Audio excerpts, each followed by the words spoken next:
welcome to another Colin Crandall interview from MMA London to LA, also from MMA Power Hour special episode 4, United Force Combat as well. We have one of the most respected guests in the entire mixed martial arts community and all of combat sports as far as I'm concerned. He is the head coach for many years and co-founder of American Kickboxing Academy, aka we're talking about Mr. Javier Mendez. Coach Mendez, great to see you. Thanks for coming on the show again. Thanks for having me on again. And it's owner. Owner. Co-founder. There's only okay, me. sorry about that. I me. appreciate that. I stand corrected. Owner of American Kickboxing Academy, Javier Mendez. And Javier, so much to talk to you about, man. You've been doing so much. And also, I know you have your own podcast and show. Where can people find your show? I know you've been really killing it.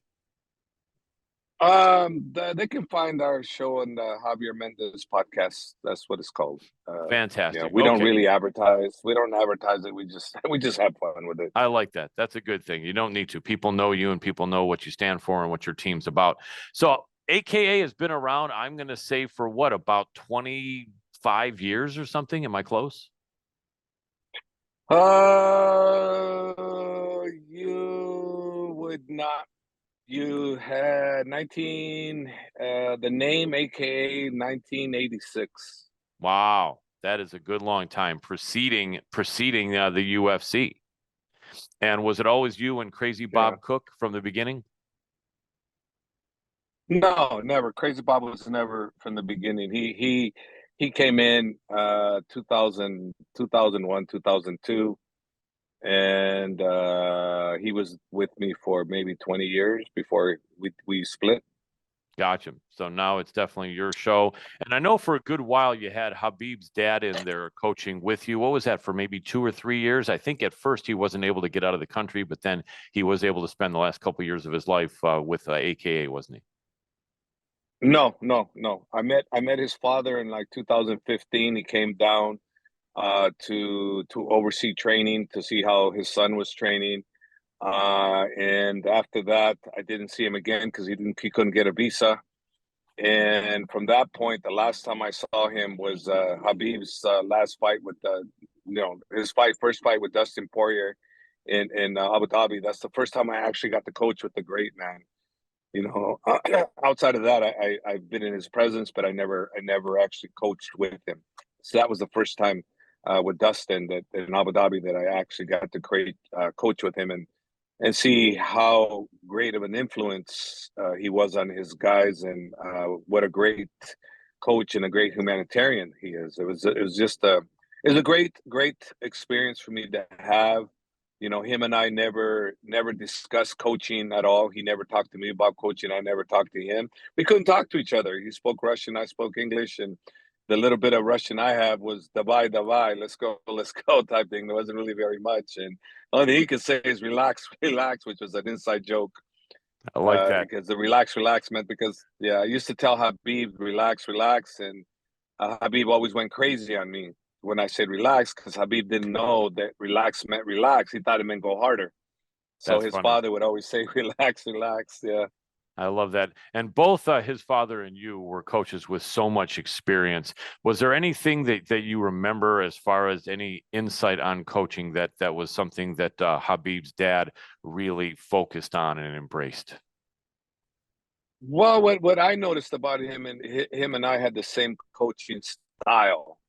His was different. He was a very disciplinary military style. I was more relaxed style of coaching, but the end result was still the same. We recognized talent, and we knew what talent was all about, and we knew how to navigate talent, to where they need to, use their best weapons. And that's what he was fantastic at, and so was I. And that's why, in honor of his memory, I say Father's Plan, because it is his way of coaching.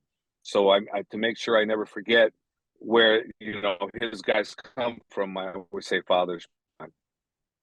Very interesting. And speaking about Khabib's dad and Khabib, did you see something come across the internet a couple of weeks ago that showed main event UFC 300, Khabib challenging Leon Edwards for UFC welterweight title? And if you saw that, what did you think of that? I didn't see that, but it's just a bunch of stupid people making clickbait. I mean, it's just so ridiculous. I mean, they went so much as do an AI version of me training Habib, getting him ready, and then Chael Sonnen is even saying, "Well, he never trains with Mendez unless he's getting ready for a fight." I go, dude, when was this video? You're talking 3-4 years ago. This video. What are you talking about? Yeah. Do your research, guys. I go, Habib's been retired. He's not coming out. He's 35 years old now, and he himself has said at 35 it's time to quit. He's never unretired. He's never thought about coming back. The only thing that I want him to think about is at some point come back and help me corner some of the guys at some point. But he still hasn't done that. The only thing he's done is what he said. I'm going to help the guys train them, but I'm not going to travel everywhere because I need to be with my kids. My kids, I don't want to miss them growing up. I want to be a father to my kids, and I want to take care of businesses that I need to take care of. I can't go to every fight. So that's why he doesn't go to the fights, because it's too much on him and he doesn't want to not be there for his kids. Absolutely. And I know one other thing that was being said a while back was that he was finding that if he was in the corner of this or that AKA fighter, that other AKA fighters would be very disappointed or sad that he wasn't in their corner, and that possibly some of his feeling of kind of not doing that was because if he was in some guys' corners and not others, that would create a problem. I hate to ask anything personal, but is there anything to that, and how would he handle that if it was? So that's nothing like that, huh? No, nothing like that, because number one, I'm that way. Come on. It's like I work a lot of guys' corners, and I don't work over 75% of my guys' corners. They just have to accept, and we you have to have a hard skin when it comes to that. You can't be pleasing everybody. So no, that's never been an issue with him, not at all. But what is and has always been fantastic about him is when he's there in the training camp, he'll help everybody. Guys he coaches is whoever's on the team. He gives everybody advice. He doesn't just stick to his guys that he's responsible for. He coaches everybody. Everybody that's in that team, they get his attention. Like, I'll give you for instance, Bilal Muhammad. He joined us in the last camp, and he's not team Habib. He's not team AKA. He's somebody else. But Habib liked him, took an interest in him, and decided, I'm going to help him. I'm going to help him, coach. What do you think? I said, it's great. He's a great guy. So Habib devoted all his time to him.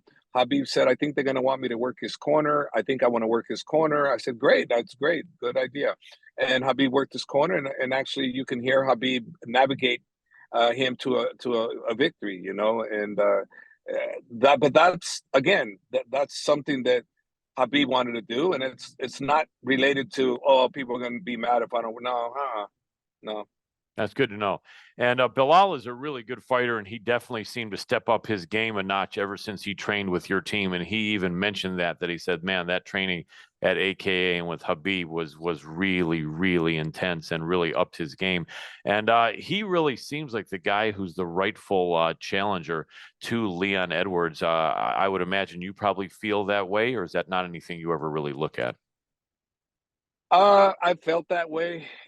When you look at the records, what he's done. I mean, no one even has close to his credentials to be in line to fight for the title, and other people fought for the title that are not deserving. He's deserving of that title, but it just goes to show you that it isn't based on the wins and this and that. It's based on the eyeballs and what the UFC feels is going to be the best marketing for them. And look, this is not a real sport like real sports are, like basketball, baseball, football. This is entertainment, sports where whoever's going to give them the most money, they're going to do. Why are they creating all these oddball fights if it wasn't the case?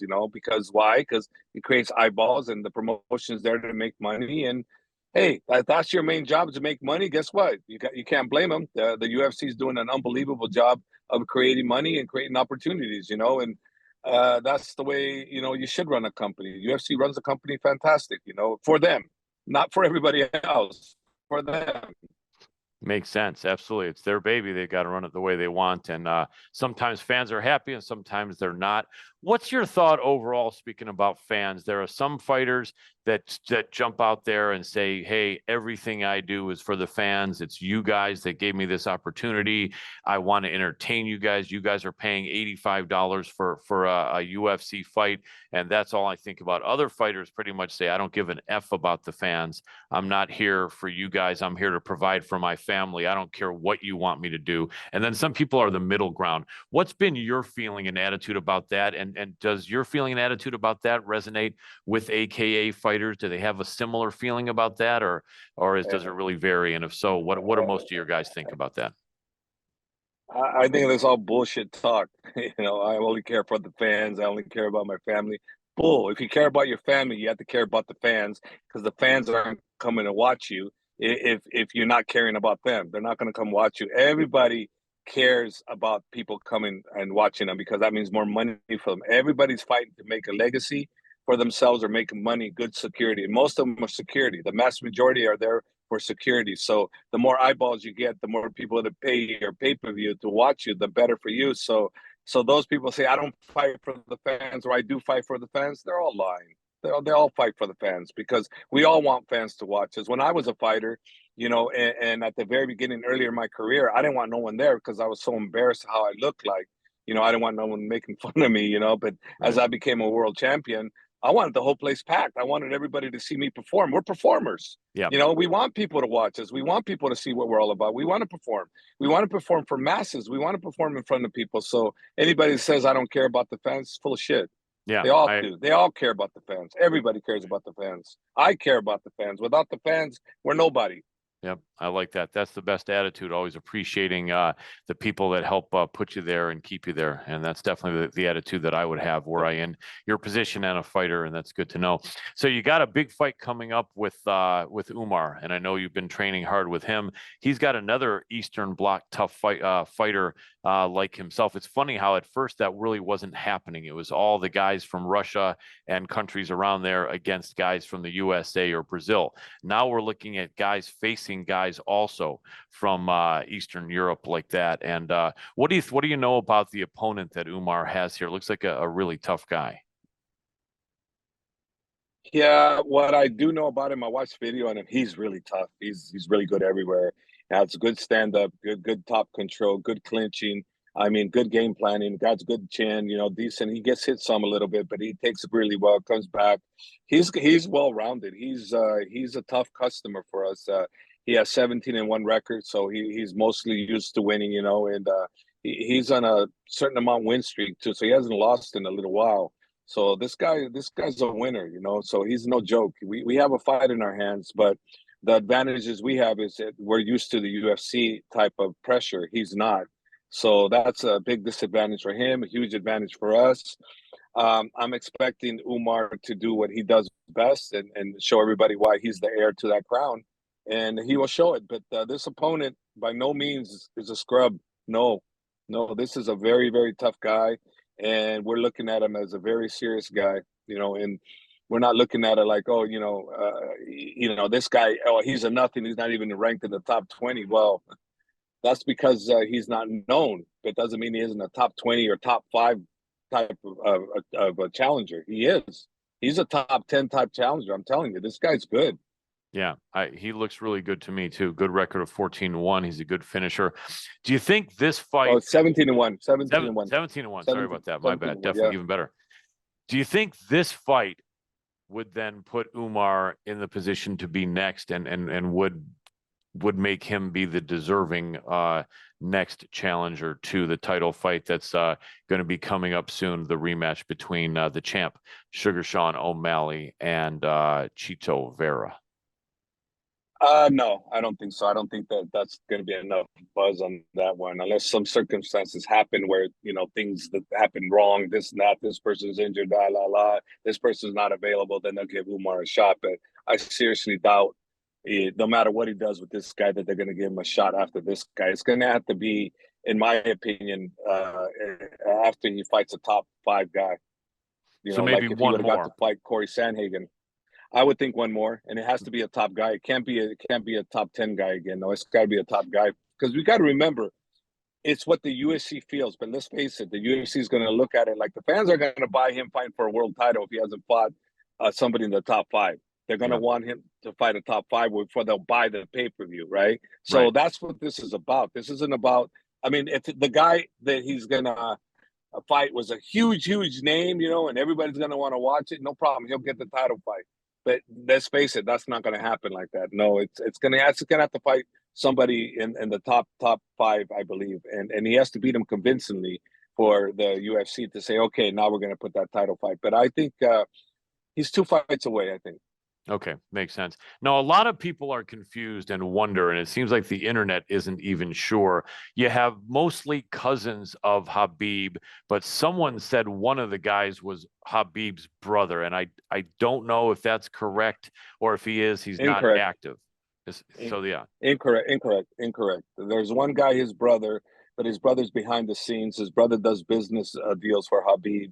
He's not involved in the fighting at all. So He doesn't. He's not involved in the limelight either. You won't even see his brother. His brother be, hidden. His brother won't be around where there's media or anything like that. He'll be behind the scenes. gotcha. And so several of these other guys with that last name training at AKA are his cousins. Cousins, yeah. You got Abu Bakr, you got Usman and Umar. Usman and Umar and Abu Bakr are his legit cousins. He has other cousins that were preparing to fight. There's another one named Habib, that's undefeated, that's a heavier. That's his cousin too. But for the most part, the three big names is Usman, of course, he's the Bellator champion, and Umar, who's going to be the bantamweight champion, and then Abu Bakr, who just retired. Those are the three most notable names that are And his Usman, cousins.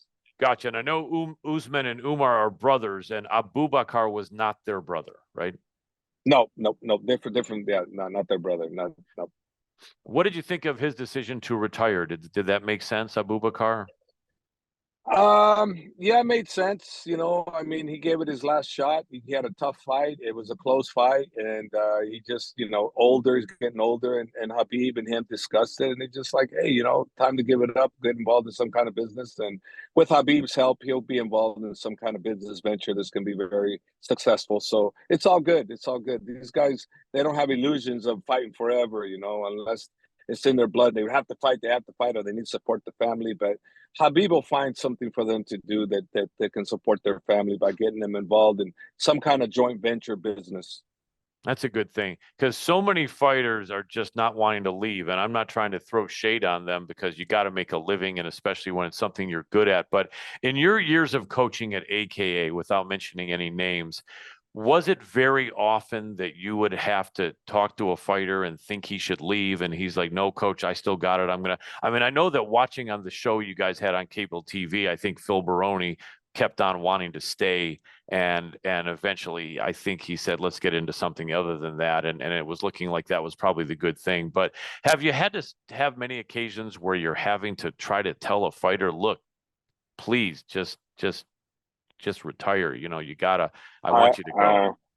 I gave up on that. It's too hard. I never can get anybody to retire. Phil Baroni was one example of somebody you couldn't get to retire, and he'll say what he says, but he doesn't mean what he says. Right. And yeah, no, I gave up on it. Hey, I just say things to him that, hey, there's life after fighting, so do what you got to do, but just plan B. Yeah. Plan to get into the work world. That's it. And I say, when you're done with fighting, that's it. I don't tell them no more retire this and that. It's like, I've never been successful with it, and it's a hard thing because they think that, why are you telling me this? Why you this? Why that? I mean, if you paid more attention to me, then maybe I wouldn't. You get all kinds of stuff, right? I'd rather not deal with it. Let them do their own thing. If they want to retire, they retire. If they don't, they don't. I just support them and there. But if I think they need to retire, then I would say to them, look, I'm not going to work your corner. I'm not going to work with you. You're more than welcome to fight and whatever you need to do. But since I don't feel that you should be fighting, I don't want to give you that negative energy. And I'm not going to want to be there training you either. So I'm not going to be there myself. But you're more than welcome to continue fighting. Yeah, I think that's the best way to do it, because it's hard to tell a grown man what to do. even if you are his coach. And it's, it's hard for people to give up the ghost because these are warriors, and I respect each and every person, every man and woman that has the courage to jump in there and fight. Let's jump on to the big dog now, other than Khabib, which is Islam Makhachev. Islam is kind of in the catbird seat here as the champ. And I think essentially, correct me if I'm wrong, but Islam is quoted to have said that the winner of Charles Oliveira versus Arman Sarukian will indeed be his next challenger. Yeah, that could be the case, but it could also be Justin Gaethje, because you just never know what happens. Let's say Arman wins or Arman loses, and the winner of that gets injured, and they'll have a 3, 4, 5, 6 month injury layover, and then Justin Gaethje and his opponent, let's say Justin wins, then now he's got two situations that say he should be fighting for the title. So I think it could be Justin Gaethje, it could be Sarugian, or it could be Oliveras, or the guy that Justin fighting. It could be any of those guys. Definitely it's going to be one of them. I just don't know which one. I'm not leaning towards any one of them. So let the UFC offer who they're going to offer. Islam's going to say yes. The only thing Islam will be is based on when. Because when will I be ready? Like getting him to fight during this time would be impossible. Or near after Ramadan, he's not going to fight after Ramadan right away, because he's just really getting started in camp. So they're not going to get him there. So you're probably looking at Islam fighting anywhere from June on up. Makes sense. So we have my co-host here for the last 5 minutes of the show, and it looks like he needs to turn on his camera. So we've got Callum Sanderson, popular British journalist and MMA media member. Callum, you've got to turn on your camera. And if you can do that, we can see you. And then there we go. Excellent. Callum Sanderson, you obviously have heard of one of the greatest coaches in our sport, Mr. Javier Mendez. Javier, this is Callum Sanderson, a popular British MMA journalist. And I want to bring him in here to ask you some questions. We've got about 5 minutes left with Javier. And Callum, fire away to Coach Javier Mendez. Hi, Coach Javier. I hope you're well. Lovely meeting you. Hi, Callum. Can you hear me okay? Yes. I can hear you. Brilliant, brilliant. So obviously we've got a massive card coming up at the weekend, and obviously Volk's coming off the back of a really devastating knockout loss to someone you train. You look at someone like Volk, who's strong mentally. How do you prepare fighters who have gone through something like Volk has for their next fight? So, i.e. a fighter who's been knocked out and going back into another high-level fight. How do you prepare them getting over the mental hurdle and the physical hurdle? Well, the first thing I would need to look at is see how's their physical. If their physical's good, then we sit and talk about the mental, and then we find out, is this what you really want? And if they say, yes, this is what I want, or if they say something to the effect, no, this is what I have to do, then that's not saying that's what you want. That just means you're doing this because you feel you have to when you really don't have to. So I would have to be in that situation with Volk and find out, why is he doing this? Does he feel this is what he wants, or does he feel this is what he has to do? Because what he has to do is not the same as what he wants to do. So for me, if he says, this is what I have to do, then I would be like looking at him, are you sure? Because you don't have to do this. You can take a little break. You can do this. You can do that. Because you got to make sure that the fighter wants to fight, doesn't feel he has to fight. You're never going to get a great performance for somebody that has to fight versus the person that wants to fight. Completely agree. You also look at other fighters, and you've got a massive stable. When you look at, again, someone like a Volk, who obviously trains with his camp and also sometimes trains with Izzy's camp, do you think that could be more beneficial, or do you prefer a fighter to stay in just one place? And then even you look at someone like Ian Gary, who's sort of hopping from gym to gym. Do you think it depends on the person, or do you think there's a bit of a formula to it? I think it depends on the person, but I think that if the fighter accepts it, he feels comfortable with that, then I think you go with it. You got to understand, it's that individual that's in the cage. Nobody's with him, so you have to go according to how he feels comfortable. You can't force someone to fight. So if you force someone to fight, he's going to fight out of anger. He's going to fight out of fear. He's going to fight for a reason that he shouldn't be fighting for. So you need to make sure that your fighter is comfortable. He understands why he's fighting. He understands why he wants to fight. And he understands why he wants to win, and also understands what he needs to do to win. So when you have all those variables put into place, so If he jumps from camp to camp, that's great, as long as that's what he feels comfortable doing. But at the end of the day, the people that know you the best are the people that have been with you when you were up and when you were down, and are still there with you. Those are the people you always want to have around. And you can add some new wrinkles to your game, meaning add a new coach or a new nutritionist or somebody new, but stay to the core, and then you'll actually continue to ride your success. I rarely see too many people that switch camps all the time be super successful. But if you're used to being a Ronin, like Ian Gary already probably is, it's okay for him. It's okay because he never really had allegiance to any one particular camp. So he's good where he's at. As long as he gets good sparring partners, he's got support at home. I think he's the type of guy that's gonna rise to the occasion. He's the exception to the rule where he doesn't need to be, with that safety blanket. He's the guy who don't give me that damn blanket. I'm good on my own. Let me go here. Let me go there. I'm gonna fight. So I think he's fine. Callum, let me jump in for a couple quick ones for Javier. Okay. Javier, speaking about that, to coattail on that, Volk and Arman. So with Volk, you had a guy who was just winning and winning and winning and winning. He lost against Islam, but that was a very competitive fight, everyone felt. So essentially, in his mind, he was kind of on this killer winning streak, and he was being the hammer and not the nail. And all of a sudden, he ends up being the nail. How significant is that in someone's mind when you have a guy with such a winning mentality like Volk? A lot of people are wondering, is he going to be gun shy? Is he going to be afraid of taking a shot now? Can he be the same Volk that he was before that night where Islam caught him and stopped him violently like that? 100% he could still be that same Volk before. But I don't know because I'm not with them. I don't know exactly what Volk we're going to get, but it definitely can affect you. And the people that know the best is the people that are with them. Like, I'll give you guys an example, and people don't pick it up, but with DC and Miocic, right? Yep. When DC fought Miocic the very first time, DC did what he did, got the title. I wanted DC to retire. DC had back surgery right after he had that fight because he needed his back worked on. So he had back surgery.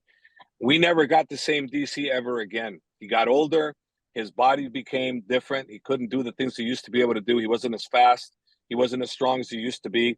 He wasn't as confident as he used to be. So we go into the second fight with Miocic thinking, well, we don't have the same fighter, but we still have a fighter that can beat him, blah, blah, blah, et cetera, et cetera. Well, you see the results of that, okay? You see the results of that one. You see the results of the third one, where we got a deteriorating fighter that could never be the same because that back surgery made him a different fighter. So this is a surgery. So with Volk, it's a KO. So it was a devastating KO. So we don't know. Really, you and I can talk about what can happen, but the people that know is his coaches. They know what they see day in, day out. They don't know if this guy's like he's always been. So if you ask them that question, they go, no, we got the same guy. Then you got the same guy. Are they lying? Well, we'll find out, right? But they're the ones that know the real answer of what Volk we're going to get, or we're going to get a more energized Volk. If they're being honest, then it'll come out, right? And whatever they tell you, the fight will play the way it's going to play, and you go, okay, they were right, or hey, we were right. He should have taken more time off. It's hard to say, but also we got to understand this. His opponent is very formidable. This guy is very sharp everywhere, and this guy can box. He can defend takedowns. He can do takedowns. He's got a good top control. This guy's got the whole package, and his boxing is tighter, meaning he makes less mistakes. Volk is a little bit more sloppier in the boxing. Not that he's sloppy. He's not sloppy at all. I don't want you guys get that. Right. It's just that his game is not as tight. His guard is not as tight. Whereas Elias' boxing is very tight, very sharp, But we'll see. I mean, the experience of Volk, the strength of Volk, that's one thing that, Elias probably doesn't understand is how strong Volk is. Until you get in there, you're going to go, oh, shit. And then also, you got to understand this. He's not going to get tired. He's not going to get tired. No. You're gonna go 10 rounds with this guy. He ain't getting tired. So don't think you're going to wear him down. Don't think he's going to get tired as the rounds go on. If anything, he's going to get stronger as the rounds go on. That I can guarantee you. He will get stronger.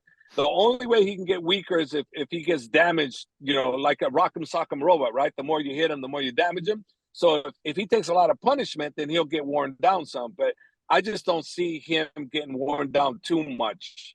You know, I see him continuously being aggressive in the 5th round if it goes the 5th round. I see a very entertaining fight. I don't know how it's going to go, but I'm very, very interested in watching this fight because I think it's going to be fireworks there. There's a good guy and the bad guy. You know, you like to go with Volkanovski because he is such a humble man.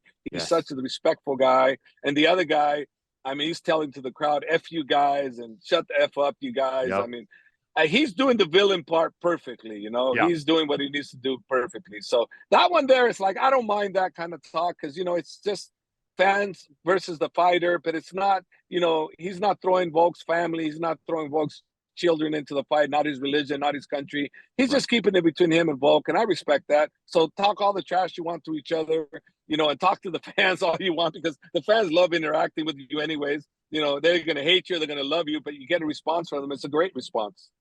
Absolutely. We'll take maybe 2 last minutes. So Callum, take it away for maybe pretty quick, and then I'll wrap it up after. Yeah, one more question for me, Coach. So you're famous for having the 4 kings in your gym, all holding a belt at the same time. Which out of the 4 title wins was your favorite and why? Well, actually, there's only 3 because Khabib won his title when one of my guys lost. So we only had 3.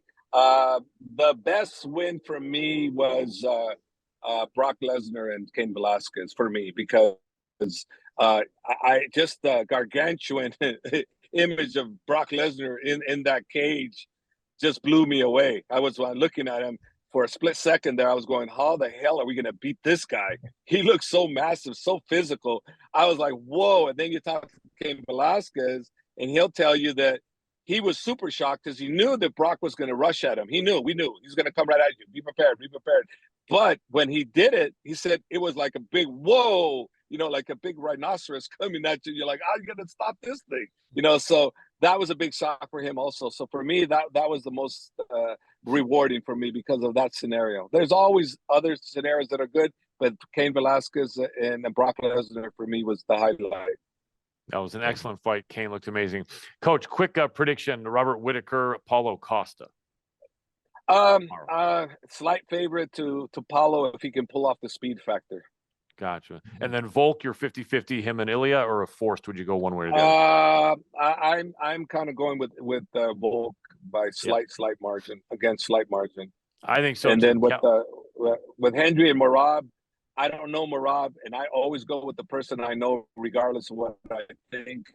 So I'm going to go with Hendry because I know Hendry, and I'm going with Hendry. Even if I knew Hendry's going to lose, I would still go with Hendry. I won't go against him. Just like Tom Aspinall when he fought Sergey. You know, I trained Sergey for 2 fights, and even though I felt Tom was probably going to win, I didn't go with Tom. I said, nope, I'm going with Sergey, and I would do it again. That's just the way I am. I'm loyal like that. I stick to my guys. So Hendry's my guy, and no matter what, I'm going with Hendry. Absolutely. Appreciate that a lot. Well, Coach Javier Mendez, wanted to thank you so much for joining us here and talking to me. And I've always really respected you, and to be able to talk to you over the years has really been a treat for me. And I want to thank you so much for jumping back in here and sharing your insight, and all that you do is so appreciated for our community. I think you're a role model for a lot of coaches and for a lot of teams. AKA is the standard in MMA. So I really want to thank you for jumping in here and talking to us again. Yeah, thanks for having me on. And anytime, guys, just drop me a line and I'll get on when I can. Will do. Thanks again, Javier. Thank you. Thank you. Have a great weekend. Thank you. Enjoy the fights. All right. Thanks. All right. Take All right. care. Bye-bye. Bye-bye. Bye-bye.